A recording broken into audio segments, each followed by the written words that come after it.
So mapagpalang araw po sa inyo, no? Ito po si Brother Joseph, sa aking Brother Joseph Vlog, ay nag-aanyaya sa inyo. Samahan nyo ako sa aking pong gagawin. Sa part 2 po ng third floor na bahay na aking po nililayout. Tara po at matuto sa actual application ng electrical layout. Ayan, nandito po sa taas ng ceiling ng second floor, ceiling slab. Kung makikita nyo po, tanggal na po lahat yung mga forma ng phenolic board. Ayan, nakababa na po lahat. So, ang susunod po ko pong gagawin, tingnan nyo po, ito yung usually na ginagawa ko po after ng mabakbak na po yung forma, pati mga tukod ng slab. Yan, makikita nyo nakababa na po yan. Yan, ito na po yung slab. Yan, makikita nyo po yung slab. At yan, kita nyo makinis na po yung slab, malinis na po, tanggal na po lahat ng forma. Makikita nyo rito yung mga inabang ko po na box sa slab, no? Sa ceiling slab. Yan, tulad yan. May mga pasak pa po na yan, papel na binasa. Usually po, binabasa ko po yan. Tsaka ko po iipitin ng junction box na lilayoutan ko po ng PVC pipe. Yan, malinis na po yan. Makikita nyo rito. Nalinis ko na po yung niya, yung pati mga overlap na PVC pipe. Nilagari ko na po dito sa kabila. Ayan, makita nyo rito, hindi ko pa natanggal. Yan, ganyan po ang aking routine lagi. Pagkatapos po ng slab, pagkatanggal po nung forma, dilinisan ko na po yung mga box na inabang ko. Interconnected na po dyan yung mga PVC pipe na inabang ko para sa connection papunta sa ibang box. Ayan, nililinis ko na po yung paligid niyan, pati yung loob. Usually, protection po yan, yung na yan, para hindi po pasukan ng simento. Para po dun sa mga aspiring at ang mga bagong electrician, usually, matututunan nyo po ito. Yan po yung ginagawa ko. Ayan. Sabay lilinisin ko na po yung paligid hanggang sa ma-open up na siya. Ayan, malinis na po yung mga box.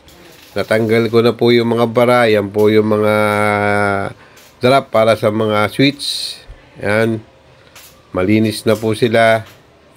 Hanggang doon sa dulo. Natanggal ko na po yan. Ang electrical po talaga, napaka may process. Step by step po yan. Para ma-meet mo yung susunod na step kung paano naman ang gagawin. So, baybayin nyo po yung mga susunod nyo pong gagawin para po sa karagdagang kalamin po. Para sa mga bagong natututo at bagong mga electrician. Malaking bagay po ito. Yan, malinis na po lahat. Yan, kung makikita nyo. Yan, doon po mula sa mga hindi pa nagsusubscribe, paki-hit po yung notification bell para masubscribe kayo at para lagi po kayo updated sa akin po mga susunod na video, mga tutorial at sari-sari po. Yan. Yan, dito po sa stair yan. Naabang ko na rin po yung makikita nyo yung box. Oh. Yan. Sunod naman, nire-ready ko na rin po yung mga PVC para sa part 2 nung slab sa susunod na bahagi nung bahay. Hindi po kasi siya naislaban ng sabay. Part 1, part 2 po. Ayan.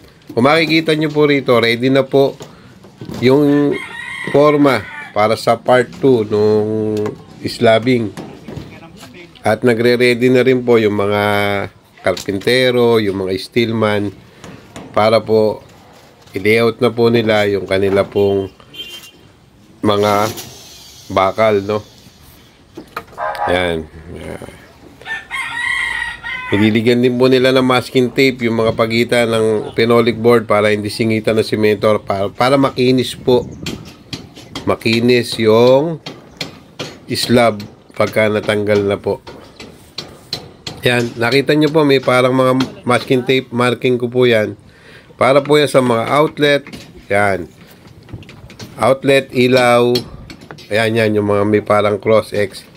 Ilaw po yan, saka mga switch. Importante po yan na markahan na po ninyo para at least alam nyo na po yung point na gagawin nyo pagkat naikabit na po nila o nakompleto na po nila yung mga bakal.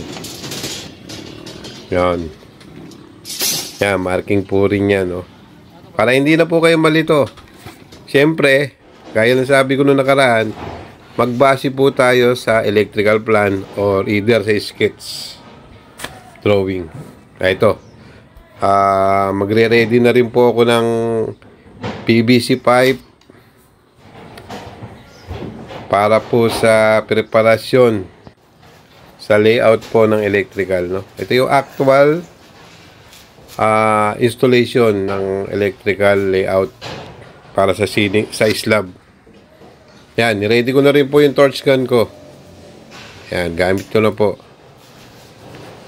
Mag-iinit na po ako ng PVC pipe muli. Ito, ano to po? Cycle of routine po itong electrical. Ito lang po ang cycle niya. Once na magle-layout ka sa slabbing, kailangan mag-prepare ka po ng PVC pipe. So, sabi ko nga, pag nagle-layout, pag iinit po tayo nagbe-bend tayo ng gamit ang torch gun, banayad lang po yung init o yung apoy na gagamitin natin para po hindi po masunog or hindi po mahilaw ang luto habang nagpapalambot po tayo ng PVC pipe, no? Ayan. Makikita nyo kung gaano kalayo lang yung distansya ng apoy at gaano kalakas lang. Makikita nyo po. Ayan. Try natin i-bend. Kulang pa sa init, no? Kaya aapoyan pa uli natin yan. Kaya makikita nyo. Yan. Init po uli. Ganyan lang po. Medyo konting tiyagalan talaga sa pag-iinit. Hindi pwedeng biglain. Alalay lang. Hanggang sa mamit na natin yung tamang timpla ng init at lambot ng tubo. Yan. Basic po yan. Basic na basic po yan sa electric. Yan. Kung makikita nyo po, meron po ako itong plywood na naka-eskwala. Doon po ang pattern ko niyan. Para kung makuha ko po yung 90-degree bend, kukunin ko lang po yung gilid at gilid ng kanto ng plywood at yung bend, itatapat nyo doon sa kanto. Yan. Makukuha na po natin yung 90-degree bend. Mas maganda po yung bend na ganyan kasi long radius po siya. At saka sa pagwa-wire, wala po problema, wala na sasabitan doon sa mga dugsungan. At least yan, diretso na po yan. Yan, diretso na yung yung PVC pipe na yan. Yan, tuloy pa rin po natin ang init. Makikita nyo, yun, no? Marami na po ako nainit. Siguro, okay na to. Kasya na to doon sa kaprasong islaban sa part B nung bahay na ginagawa ko. Yan. Although hindi naman po perfect yung aking pagka-bed, pero kita nyo naka-concealed yung mga PVC pipe natin.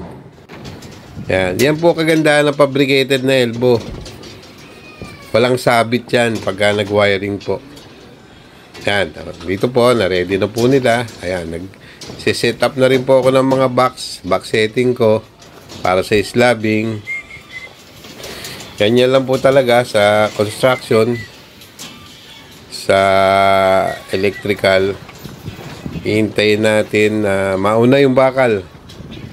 Kasi pagka nauna tayo, wala. Hindi po tayo makakatapos sa maayos na layout na electrical. Paunahin po natin yung bakal. Usually, ganyan po ang diskarte sa electrical. So, pag nakauna na sila, nakapagtali na sila, nakapag-prepare na sila, kumpleto na yung setup nila ng bakal, tayo naman ang papasok dyan. Electrical, yan. Electrical, plumbing, yan. Yan yung mga pumapasok dyan pagka naka-ready na yung bakal nila. Yan, kung makikita nyo po, meron akong box doon sa bandaron para sa lightings po yan. Yan.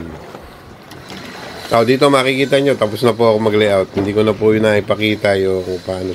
Pero usually ang interconnection po ng box sa lightings, yun po, ganon. Papunta sa home run, papunta sa susunod na supply na ilaw, pababa sa switch, yan. Yan naman po sa outlet po yan, makikita nyo naka-bend. Naka-rise up bend siya, oh. Yan. Yan, ilaw po yan. Yan, yan yun, nasa ilalim na yan. Yan.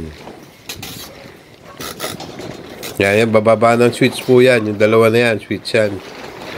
Yan, naka-drop siya. Elbow rin po yan, naka-elbow. Kaya yung preparation ko kanina sa elbow, mas maganda po yun. Nanaon na tayo ng elbow. At least, lagay na po na tayo ng lagay. Hindi na po tayo mag-iinit na habang nag-layout. Yan. Although gagamit ka rin po ng torch kung kinakailangan mag-bend ka, magkaroon ng offsetting, yan.